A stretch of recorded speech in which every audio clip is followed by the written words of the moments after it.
Hi guys, and welcome back to our DCUO Let's Play for the PlayStation. I am Ninja Misty, and today I'm going to talk to you about Update 35 that launched yesterday on March the 19th. And I am by myself today because poor Ninja Andrew is having dental work done, so let's pity him because I hate going to the dentist too. But we wanted to get this information out for you guys. So the first thing I guess we'll talk about is this sweet plasmic aura that I've got on. They have brought back this year the booster pack. It came out last year, and I'm sure you guys saw the plasmic aura running around. It seems to be a little more green now than it was before. Before, it reminded me kind of the color scheme for gadgets. But now it definitely has a little more of a green hue to it. I've seen happy people and I've seen sad people talking about that little change.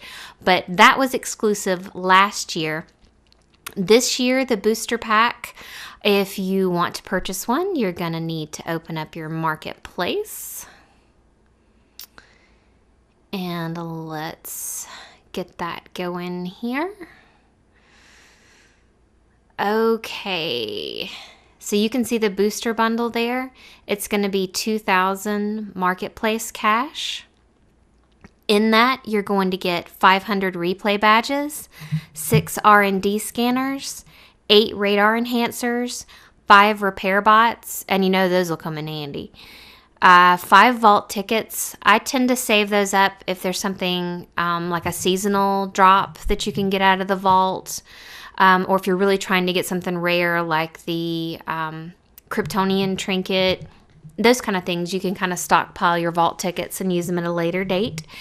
And then you also have a chance, well, you're going to get an aura, but you could get one of the run-of-the-mill auras that you would get out of your Prometheum lock boxes. The purple, dark blue, light blue, white, red, green, gold.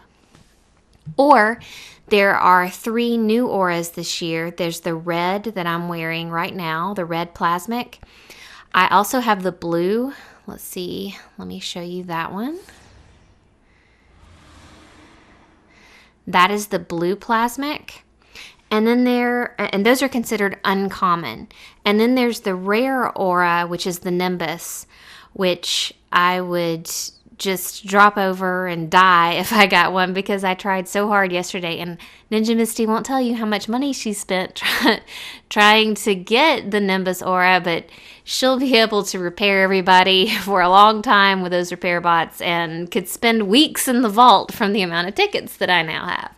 So don't judge me, people. I need a Nimbus aura, but trying to figure out what I'm going to do. I may just have to cry and learn to live without it. But yeah, that's just my own personal torment. Anyway, back to the important stuff here. So the blue plasmic and the red plasmic, I think they look really cool. But just know that, and 2,000 station cash, you're looking at $20. So, and you're getting a good deal for it because there are things that I'm going to use. I definitely use the replay badges. I spend tons, of time and money on that. And especially now that you can unlock feats because I have a whole lot of characters. And granted, I don't play on all of them, but there are some that I go on from time to time. And it's nice to be able to unlock those rare feats on there. So definitely worth it if you play a lot and you use those things. It's a good deal. So go get your booster pack, and then you can tell me in the comments if I need to hate you forever because you have a Nimbus aura. So I'm just kidding. I love you guys. All right. So what else came in Game Update 35? Well, why don't we take a little trip to the Watchtower because I can show you a couple of things there. And actually getting there, from the warp point here, I can talk to you for a second about one of the changes. The teleportation hub. All right, so when you hold circle on there, now you can see that you can warp not only to the specific wings, but to the different police stations, which is really cool. Now, if they put the ability to do this inside of your base, that would be super, super awesome. So fingers crossed that maybe someday that will happen for us. But right now, this definitely, makes things more convenient as you're hopping around the DC universe. So let's teleport in. And also, as we're teleporting, they have new splash screens which have helpful tips on them, which I think is a good idea. It's good to see new screens, or even like this one. We've seen Lex, but it's kind of an expanded screen. Looks really good. I think they did a really good job with those. So, okay. Let's go to the aquacultural, is that right? Aquacultural wing. Am I going the right way? I always, you know how long I've been playing this game? Ages, and I still get turned around. Oh yeah, it never fails. There's something in my brain that's like, oh, go the wrong way. Okay, here I go. That's why it's so nice to have Ninja Andrew around, because he definitely can help me navigate. Funny thing is in real life, I'm brilliant with directions. Put me in a car, I can get anywhere. I navigate the city streets with no problem. Put me in the game, I am just completely derpy. All right. So, you can see there's this little guy here. It's vending unit 22. This is the new style vendor. In the watchtower, obviously it's in the aquacultural wing. On the villain side, you're going to find it in the pit. So let's take a look at what he's got. And this is really for rare styles. You can see the Hive Defender, Sector Agent. And pay attention because like the Sector Agent requires that you have the Fight for the Light DLC. So just pay attention to those things. Sector Incendiary, Runes of the Norseman, which you're going to have the Hand of Fate. War of the Light Part 1, the Vestments of Rage. Those are styles, and you can see there that the price on those, excuse me, does vary because it's actually just certain styles, while the actual Sector Incendiary and those kind of things, actually those are styles as well, but they cost 70, like all the Sector Incendiary, all of the Hive Defender, and then there's a different price when you get down to the new stuff from the War of the Light Part 1, the Vestments of Rage. Excuse me. So, I'm sorry, it's pollen season, and Ninja Misty is allergic. So, as you can see, if you just happen, unlike me, to have gobs of Marks of Reality laying around, you can come get yourself some epic styles. I'm not quite there yet, but I know someday it'll be like my Marks of Triumph, where I just have, like 50,000 Marks of Reality, and then I'll be all happy. But right now I only have 29 marks, so not very happy at all. Okay, let's see. Also, they put new soders, and let's see. I don't know if they're... Let's take a look and see if they're at the vendor over here. This is a step up from the extras. So it's kind of like a tier 4 soda and above. Yes. So you've got Splash, Mega, and Turbo. So let's see. And you can see it's 120 Marks of Triumph, 600 Marks of Triumph, and 3,120 plus the cash. Boy, that's expensive. Wow. All right. Okay. And I know they said you had to be a certain CR to buy these, but I don't see that in the stats.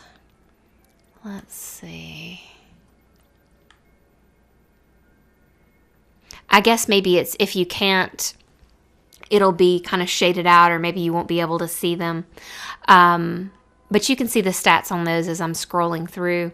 So that's nice if you happen to be out of zeros, or you're just really, I know sometimes we find ourselves in that situation where it's like, oh, hey, we forgot to make sodas, and let's see, wow, I have Soda Cola Extremes, and that's it. So this is a nice little convenience for you until you can get back to the table and make your sodas. Alrighty, and then... Really, the other changes that came about, they did, kind of the housekeeping changes where you see, this is corrected and this raid or this alert or visual effects are corrected. And then there were changes made to the weapon, certain weapons, charge attacks, the hold triangle attacks. And you saw those changes come on dual wield, one-handed, staff, hand blasters, actually the snowman trinket. And then in Legends, that's going to affect Batman and Robin, when they do their little charged batarang throw. And so actually on my DPS here, I have one-handed. So you can see. And I know a lot of people have been upset and like, oh, wow, this has been nerfed. But, you really kind of got to look at it this as, yes, you might not do as much damage with a hit, but you're able to throw it more often. And I know that these are changes that they are implementing in preparation for the weapons mastery game mechanic change that's going to come for us later in the year. If you don't know about that, you might want to take a look on the forums. It sounds interesting. I'm excited to see what direction that takes the game in, definitely. Okay, and then the only other little thing that caught my attention was on seasonal events in the future, you have to be level 10 in order to do those. Now, I believe it said if you were, let's say that you have a character that was level 6 and could do the seasonal last year.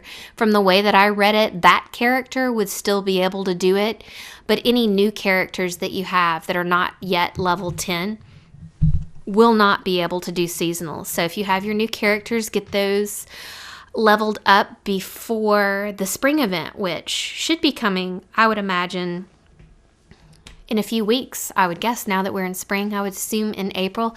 And then before you know it, we will be in the clutches of summertime, and we will be with the Atlantean event. So stay tuned for all of that. All right, guys, I just wanted to give you that quick update and let you know some of the changes that happened this week in DCUO. Drop me a comment and let me know if you got an epic aura out of your booster box. Like, subscribe, comments, questions. You guys know where to find us. And thanks for watching Dork Ninja Gaming. Bye.